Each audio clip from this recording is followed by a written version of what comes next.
Christmas. And I just wanted to point out that our Toastmasters, this organization is a great organization. The books that we have, and we've referred to them a little bit tonight, each one of them, they give us great tools as we try to get better at speaking. So this particular night for me is the third chapter in. Every chapter gives you something else to focus on when you're giving a speech. Tonight, my focal point is get to the point, or what's the point? And it helps me understand what's the general overall purpose of my talk and the specific purpose. My general purpose is just to regale you with some of my experiences at Christmas. But my specific purpose is that you would come away with a little understanding that kind of an aha moment that I had this year about joy at Christmas is often better discovered than chased after. So, this year at Christmas, well, I want to say at Thanksgiving, I had an operation, a little bit of surgery, and that week of Thanksgiving, I felt horrible. And Thanksgiving came, I had no appetite, I was on drugs, and I had a lot of pain, and I just didn't want to do anything. So the day after Thanksgiving, Friday after Thanksgiving, is traditionally at our house the day we put up all the Christmas decorations. I had the foresight to, before the surgery, pull down all the boxes from the garage and put them in the front room, staging them. But my job was to put the Christmas tree up. You know, we've got the fake one, and you have to assemble it, put each branch in, and I felt horrible that day after Thanksgiving. And I was laying on the couch. I didn't want to do anything. So, but my wife and my daughter, they did. And what they did was they started we put the Christmas music on. And, you know, do you hear what I hear? I love that song.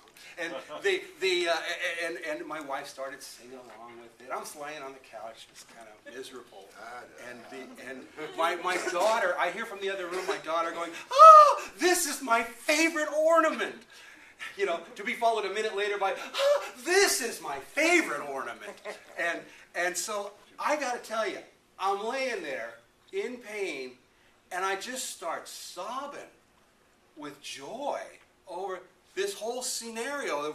We put Christmas up in our house, and it just took me by surprise. I was in tears how great it was with the singing and the excitement and all that. Managed to get the tree up against all odds. I got to tell you another story. A few years ago, we wanted something to do around Christmas time, and we discovered this place, Dade City, a few miles north. It had there's this street that they block off. It's called Church Street.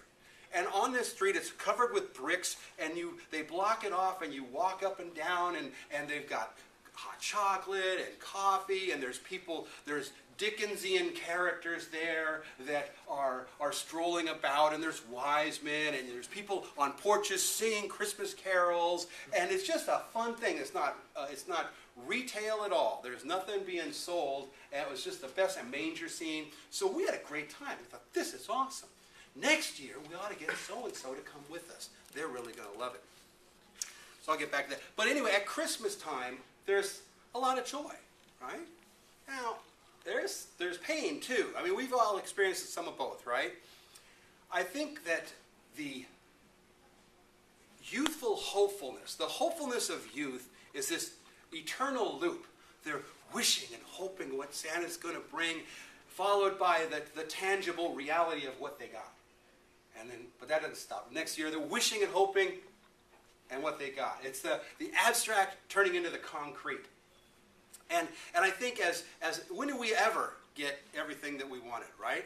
So I think as adults, we do the same thing. We go into our married life, or our life with kids, or just adult life, carrying into it those things that made us joyful as a child. I remember the cookies that we'd get my mom would make at Christmas time.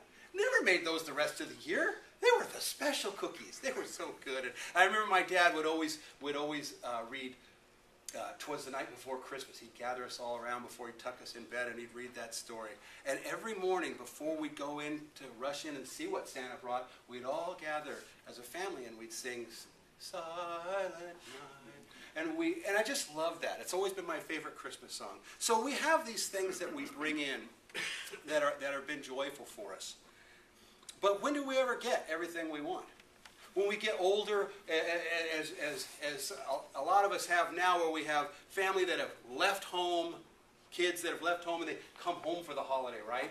And we think that's going to be a great thing, and we get gifts for people that we think this is going to be the perfect gift for this person, and they're going to love it, and they're going to thank me for it, and and then you take somebody to Dade City because you loved it, because of the year before, but sometimes those kids come home, and what do?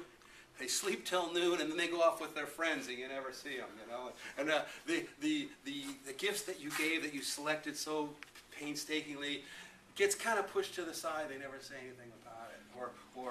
Or you take your friends to Dade City, maybe, and it was great, but it wasn't quite that day that you discovered it. So my point tonight with this whole talk is that we tend to hunt after joy at Christmas.